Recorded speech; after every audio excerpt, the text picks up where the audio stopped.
అరే మనోడు మన దగ్గరే ఉంటాడురా. మనందరికి అందుబాటులో ఉండడం కోసం ఇల్లు కూడా ఇక్కడ తీసుకున్నాడు రా. ఇల్లు తీసుకున్నారా? ఆ ఇల్లు కొన్నారనుకున్నావా? ఆ ఇల్లు గూడూరు వెంకటేశ్వరరావు గారిదిరా. అది తాత్కాలికంగా 3 నెలలు కరెంట్ బిల్ కట్టుకుని వాడుకుంటానంటే ఇచ్చారురా. ఇప్పుడు తాత్కాలికం కావచ్చురా, గెలిచాక పర్మనెంట్ ఎక్కడేరా? అరే ఆయన ఎందుకురా ఇక్కడ పర్మనెంట్ గా ఉంటాడు? ఆయన సగం పూర్తి చేసిన సినిమాలే హరోం హరా, వీరమల్లు, పీజీ, వస్తాడు భగత్ సింగ్, ఇవన్నీ కాకుండా ఇంకా అడ్వాన్స్ తీసుకున్న సినిమాలే 6 డజన్ పైనే ఉన్నాయిరా. ఇవన్నీ పూర్తి చేయాలంటేనే దాదాపు 5-6 ఏళ్ళ టైం పడుతుందిరా. ఇక్కడ ఎందుకుంటారా పర్మనెంట్ గా? ఏంట్రా అలా మాట్లాడుతున్నావు?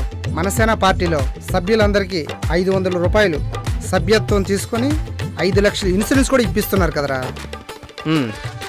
అరే పోస్ట్ ఆఫీస్లో 200 రూపాయలు కడితే 10 లక్షలు ఇన్సూరెన్స్ ఉంది. మిగతా 300 ఎవరి జేబులోకి వెళ్తున్నాయిరా? ఇంకా విదేశాల నుండి పార్టీ ఫండ్ కింద డబ్బులు వస్తున్నాయి. అవన్నీ ఎవరి జేబులోకి వెళ్తున్నాయి?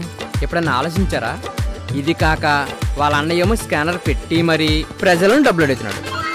వాళ్ళ పార్టీ నడపడానికి ప్రజలు ఎందుకురా డబ్బులు ఇవ్వాలి? అలాని కాదురా, ఎంతైనా ఆయన మనవాడు కదరా. అరే ఈ రోజుల్లో కూడా మనవాళ్ళు వేరే వాళ్ళని చూస్తాయంట్రా? ఆ మాటకొస్తే గీత గారు కూడా మనవాళ్లే కదరా. ఆవిడెప్పుడు తన మనని చూడదురా, అందరినీ ఒకేలాగా చూస్తారా.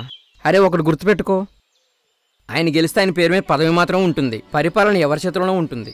అదే గీత గారు అయితే మనకు అందుబాటులో ఉంటారు. నువ్వు చెప్పింది కరెక్టేరా, ఇవన్నీ నేను ఆలోచించలే. నా ఓటు గీత గారికి. అదే జగన్ గారిని సీఎం చేసుకుందాం. జై జగన్. చూసావా, ప్రకృతి కూడా వాళ్ళకి సహకరించట్లేదు.